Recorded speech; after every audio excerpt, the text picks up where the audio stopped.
So, andito tayo ngayon sa Calamba Plaza, dito sa may Banga.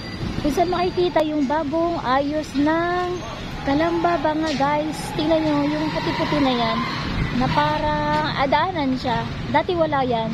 Tapos ito yung Banga dito sa may Calamba Plaza. Tapos yan yung simbahan. Ang ganda na, guys, dito. Bagong gawa lang to. So, parang Japanese garden ang style. Ayan o.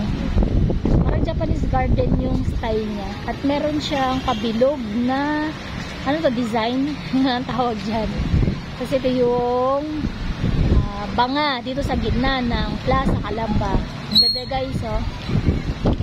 Pasyal kayo dito. Tapos, ayun yung bahay ni Dr. Jose Rizal. Yun yung bahay ni Dr. Jose Rizal. So, malapit lang dito yun.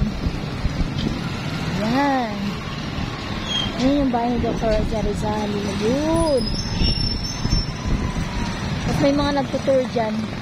Ngayon, may mga lampara din na nakailaw sa palibot ng kanyang bahay. Ayan, guys. So, salamat sa panonood lagi ng aking video. At tapusin sana itong sa dulo. Bye!